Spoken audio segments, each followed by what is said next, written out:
Samo par kapi na klinčiće i mogućnosti su neograničene. Danas ću vam pokazati kako iskoristiti klinčiće na načine koji će vas oduševiti, a uvjeren sam da ćete ove korisne trikove koristiti godinama. Za početak, usitnite jednu žlicu klinčića. Time oslobađamo njihova korisna svojstva i omogućujemo lakše miješanje s tekućinama. Klinčići su od davnina poznati u tradicionalnoj medicini zbog eugenola, sastojka koji ima prirodno anestetičko i antiseptičko djelovanje. Jeste li znali da se eugenol često koristi u stomatologiji za ublažavanje zubobolje? No, vratimo se mi našem receptu.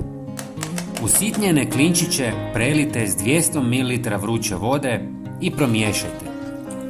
Nakon što se smjesa ohladi i odstoji 2 sata, dodajte 100 ml octa. Sve dobro promiješajte, a zatim procijedite kroz gazu kako biste uklonili ostatke klinčića.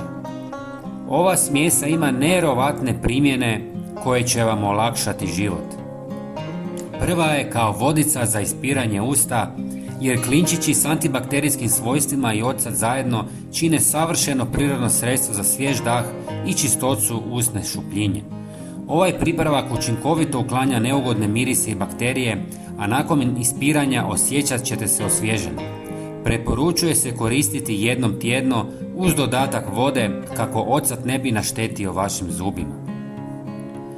Ova smjesa također djeluje kao prirodni repelent za štetočine. Klinčići i ocat zajedno su snažna kombinacija protiv miševa, štakora, mrava, komaraca i žohara.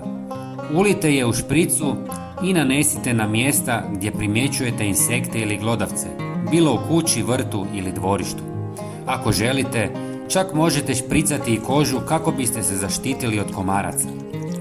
Osim što pomaže u borbi protiv štetočina, smjesa je izvrsna i za čišćenje različitih površina. Ocat i klinčići zajedno dezinficiraju površine, a pritom stvaraju zaštitni sloj koji odbija insekte. Na ovaj način vaš dom ostaje čist i siguran. Ako vam miris octa nije po volji, jednostavno ga zamijenite limunovim sokom za svježiji i ugodniji miris. Podijelite ovaj recept s prijateljima kako bismo i njima pomogli u svakodnevnom životu. Hvala vam na podršci i vidimo se u sljedećem videu. Pozdrav!